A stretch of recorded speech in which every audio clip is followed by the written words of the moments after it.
Hey guys and girls, my name is Alan and welcome to today's gameplay commentary. So I don't actually know how long this video is going to go. Well, I mean, I know how long the video is going to go on for, but I don't know how long I'm going to talk for because I only have a certain number of topics I want to cover today. But basically, the reason why I've uploaded this particular match is because I'll consider us equal partners. it was actually quite a fast match, and you'll see how fast at the end. But well, I guess the title kind of gives it away. So it's a 15-minute match basically on New Devon, crushing, and the reason why I uploaded was because, as I said, I thought it was quite a fast match, and I don't know how fast this match can be played. I know it's one of the easier ones if you've got a good team, because obviously it's a set location that you just hold out for most of the time. But yeah, so what makes it more impressive is that obviously I'm playing with pubs, and because of the fact that at the end of every single match you get put into a new lobby with fresh players, I've never played with these guys or girls before, so it's literally 3 strangers in a match for the first time, and we managed to do it in 15 minutes on crushing, which I think is pretty impressive. I don't know if it's just me or maybe it was a fast match, maybe you've got a faster time. I don't know, let me know in the comment section below if you think it was fast or not, or pretty standard, but I thought it was pretty fast, considering that most of the time when I play with pubs, okay, not on New Devon, but on other maps, the matches are normally like half an hour or something stupid like that, so 15 minutes to me is ridiculously fast. But again, I don't know if it's the map or maybe these guys and girls are just really good. So anyway, so it's midweek at the moment. I do have a couple of videos planned for the weekend. I don't know if I'll be able to get them up at the weekend because they are taking a bit of time to put together, but a couple of slightly different videos. So not gameplay comment, well, maybe one gameplay commentary, I'm not too sure yet, but 2 other videos that I'm working on aren't gameplay commentaries, and you'll see what they are in due course. And I think, well, I guess I don't know if everyone watching will get use out of those videos, but some people will definitely get use out of those videos, and I think they're quite useful. But yeah, more about those at the weekend or whenever I eventually get them up. Yeah, so I said not too many things to talk about today, just a few minor topics that I've had piled up and I just want to get out of the way. So in a few previous videos, I did talk about the fact that I was considering attempting each of the matches solo on crushing. I have since attempted that, and for some bizarre reason, I think it's actually easier to play solo than it is to play with pubs, believe it or not. And I'll talk more about it probably in a future video, but I get the impression that when you play solo, you get slightly easier enemies. Not as in, like, the health is easier to take out or anything, but for example, the late stage waves, you normally get quite a lot of armored enemies, a lot of brutes. But when you play solo, it seems to be more light level troops with the same sort of health level, but obviously not armored, which means they're a lot easier to take out. So I don't know, maybe it's just those matches in particular. I mean, it could have been the modifiers, to be fair. I know that some matches I've played solo have been a lot tougher than other matches, but I have actually managed to beat quite a few solo, and I am planning to upload some of them, not all of them, because some of them, well, to put into context, my first ever solo crushing match was like 45 minutes game time, so real time was like 50 minutes, something stupid like that. I've since managed to bring it down. That was my first ever match, so obviously I took my time and played it a bit cautiously. And as I said, it seems a bit easier than what I don't know, maybe it's just me, but it just felt a bit easier than playing with pubs in a similar sort of match. So I don't know, maybe it was the objectives I got, or maybe it's just because I was able to control the environment. Like, I can lead the enemies the way that I wanted to lead. I can set up a choke point I want to set up, and that sort of thing. But there were a few objective ways as well, so it wasn't like just plain sailing, camping in one spot the entire match. But still, I just felt, I don't know, maybe it's because of the pubs I've been playing with recently. Well, not recently, but yeah, actually no, recently and previously, the pubs I was playing with weren't very good. And they were the ones, if that's the case, then it seems as though they're the ones that are making the match harder for me, not the actual match itself. So again, that's another issue with this game. Yeah, so, well, I don't know if you've seen it yet. I did post a video last week talking about all the things, well, a couple of first impressions videos talking about all the things that I feel need changing in the game, but also then there was a third video, not necessarily a third part, but just a video that seemed to summarize all the stuff that I was talking about in a gameplay. So check it out. I'll probably link it on the screen now. I'll also link it in the description. So as I was saying in that video, it's kind of funny because I recorded and uploaded those 2 first impressions videos, and then I got this piece of gameplay, and it just seemed to me like it was a summary of the stuff that I talked about in those 2 first videos. And I do talk about a few new topics as well in that video, just minor points, but stuff still worth talking about. So if you're interested to hear my thoughts and obviously check out the gameplay, then check out the video as I've linked it in the various locations.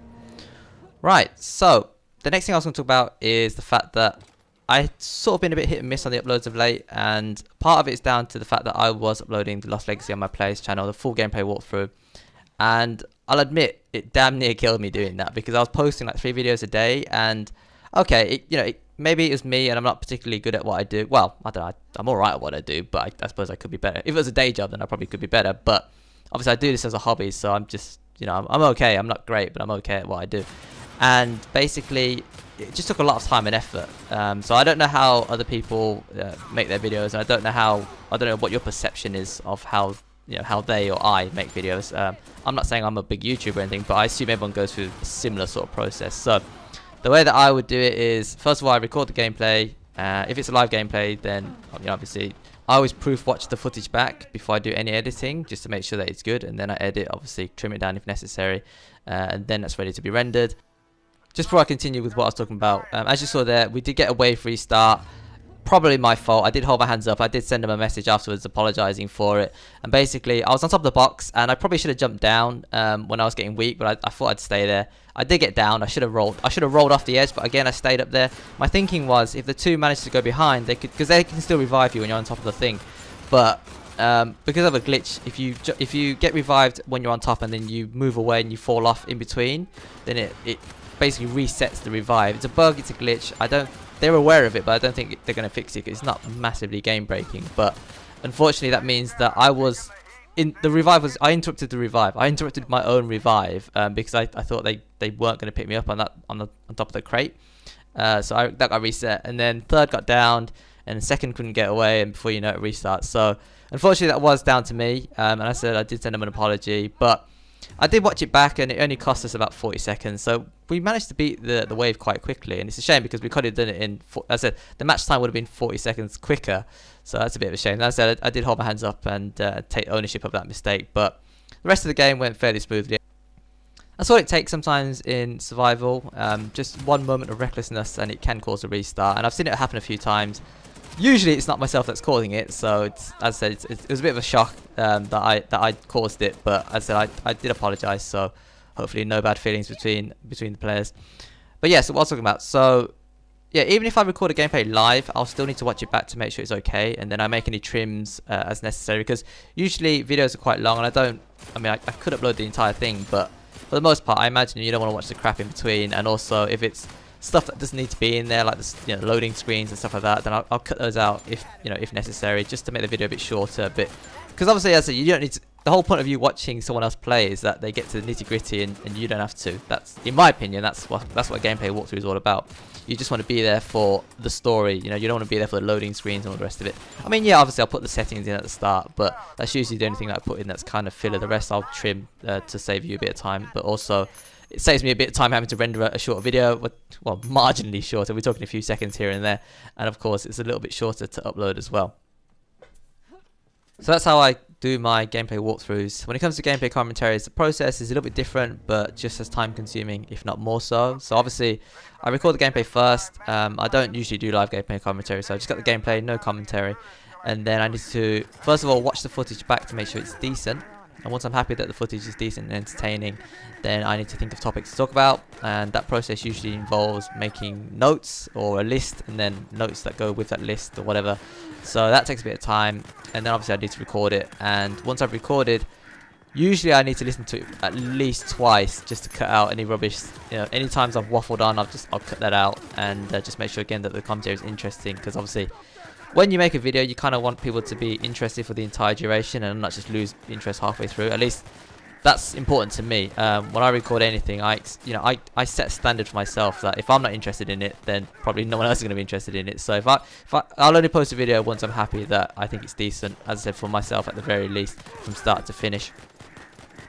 So yeah, it takes a lot of time, and as I said, this is a hobby for me. This is what I do, in essence, for fun. I mean, there are some times when I can't be bothered, like when I come home after a really hard, long day's work. I'll admit that sometimes I just want to do nothing, watch a bit of TV, maybe play a few matches, but even Arena these days isn't exactly that relaxing, so sometimes I'll just forget the gaming altogether and just do something else, just sit and chill for a bit, so yeah, it does take a bit of time. As I said, I do enjoy it for the most part, and now that the Lost Legacy is fully uploaded and I've recovered slightly, I did take a bit of time off just because, as I said, uploading 3 videos a day damn near killed me. It was a lot of effort, but I enjoy putting it up because I get to watch it back now in the future, and that's one of the main reasons why I do what I do. I love the fact that if I record something now, it's a snapshot of my impressions at this moment in time. So 5 years from now, 10 years from now, I can watch these videos back, assuming my channel is still going and YouTube is still active and all the rest of it. I can watch these videos back, and I can get a sense of what I was feeling at the time, and also it's just, I don't know, I just think it's really interesting that's the main draw for me to do this sort of stuff, is that in the future I can watch this stuff back and know exactly what I was thinking, and just, you know, if I've got like a really good piece of gameplay, I can recall and just watch it again and just think to myself, yeah, that I did that back in the day. And it's funny because I have a lot more footage on my hard drives than I do actually uploaded, like lots more. I'm talking hundreds of gigs worth of footage. And it's, again, another funny thing is that when I first started doing this, well, obviously I was watching other people before I started recording my own videos, and I heard people talking about the fact that they had footage as well on their hard drives, and it was like hundreds and hundreds of gigs. And I was really confused. I was thinking, why have you got so much footage? Now I understand. The chances are most YouTubers record a lot more than they actually upload, and I'm talking a lot more. So for every gameplay that I put up, I've probably got 10 on the hard drive, if not more than that, to be honest. And some of those, in fairness, I could probably bin. But the reason why I've kept those videos for the time being is because they probably contain clips that I would probably use in a highlights collection or something. Speaking of highlights collections, I do actually have loads of clips that I could put into videos, but again, it's just time consuming and a little bit lazy sometimes on my behalf, so that's why I haven't actually uploaded any highlights collections for a long time, thinking back now. But as I've got plenty of footage, not just for Uncharted, but for Call of Duty and all the rest of it. And those take up quite a lot of hard drive space, so I could put those into a video and upload those, and I probably should. But for the time being, I'm just concentrating on some gameplay commentaries. Anyway, the topic I was alluding to is that I might consider live streaming, because there's a few because of the fact that I'm now attempting this whole crushing thing. I don't want to upload all my failed attempts, obviously, but I think some of the matches are quite good. So if I live stream, then you get a chance to watch them. If you, I mean, obviously, I don't know if you're interested or not. It's just an idea at the moment. But let me know in the comment section below. I don't know, would you tune in? Would you consider? Oh, well, I mean, I guess I could just do it anyway. And if you want to watch, then you can. If you don't, then you don't. But the way that I see it is, if I'm going to play, and as I said, some of them are quite interesting. So I don't know, maybe you pick a few things up, or maybe you just join me for the ride or something. But it's a challenge that I've set myself. Officially have set myself this challenge now, and I'm currently debating if I want to go for flawlesses on every single match, or if I should set myself like a 3 restart limit, just like the old school, you know, 3 life system.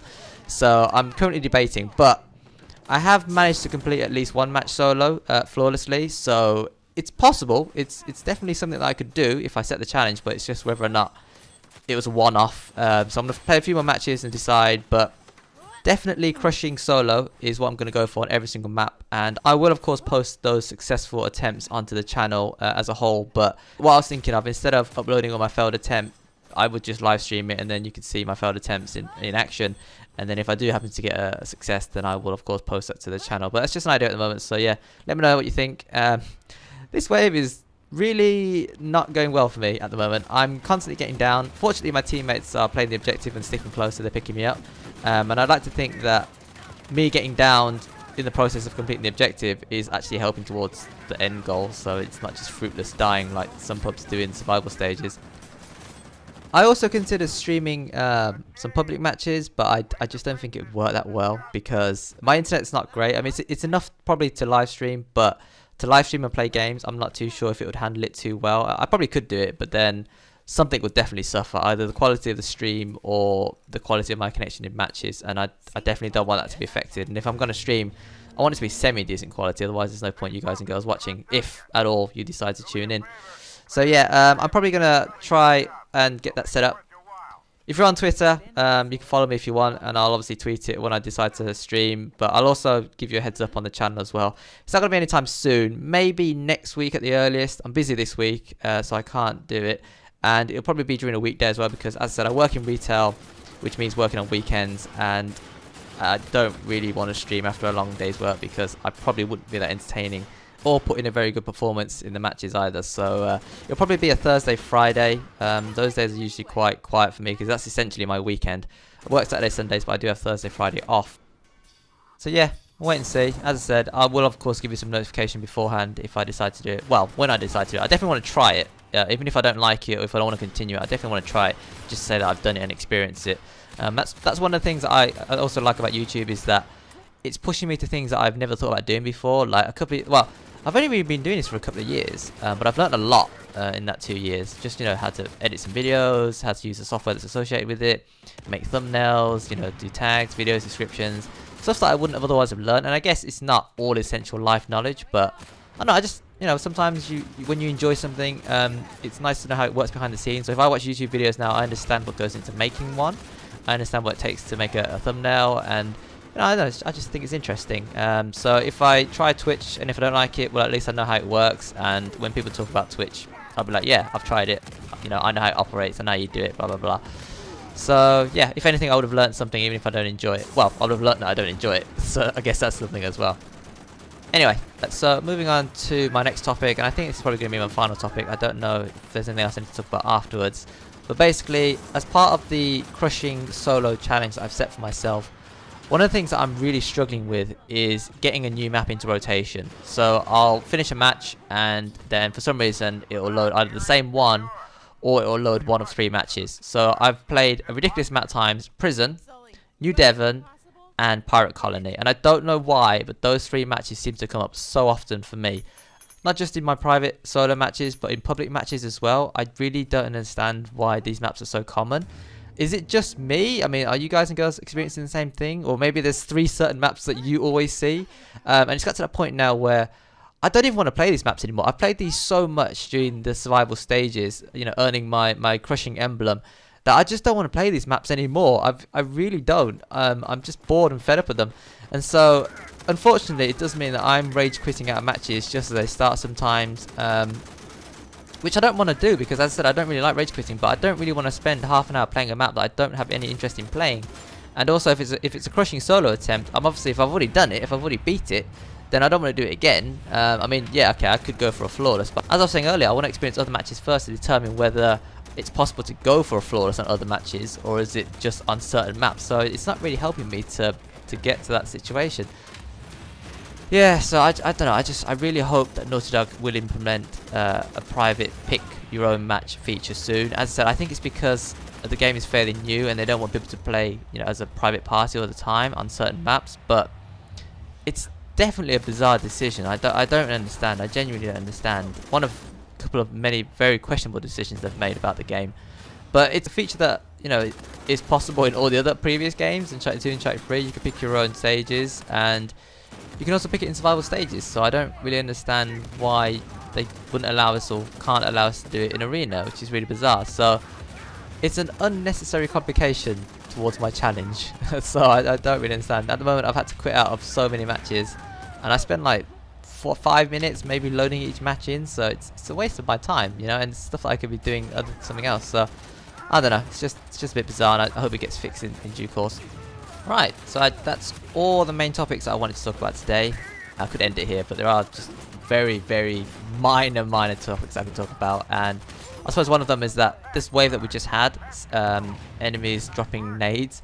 In some ways, if you've got a good team and you're in a decent, you know, hold down location like we are on this particular map, that can really help you out, because when you kill an enemy, they drop a nade, they stun their teammates that are attacking, and then you can kill those, and it's just a continuous cycle, and it's great. I love it. The only thing is, if you're playing with a bad team and you get rushed and they breach your area, the nades will obviously stun you if you're not using steadfast, which you should be using, and then the injuries will catch you, and then it's just an endless cycle of you dying and getting revived and dying. So it works both ways.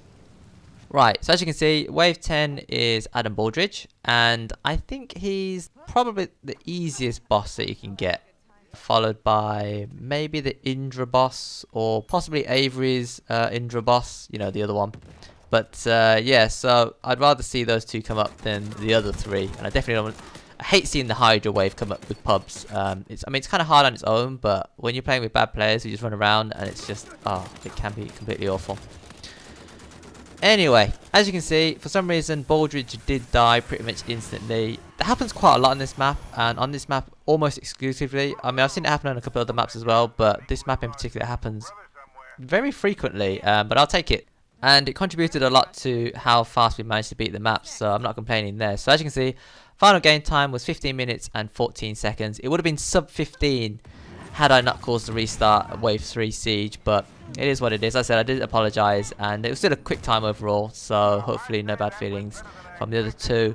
But yeah, so that'll do it for today's video. As per usual, if you enjoyed the content, consider tapping the like button. I really do appreciate it.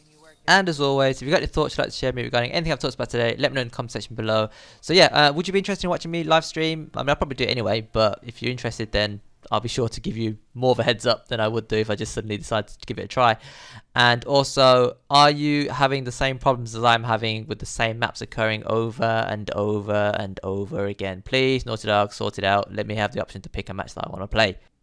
Right, so I'm off to edit and render this video, as you know by now. But until next time, thanks for watching, thanks for listening, take care, and I will see you later.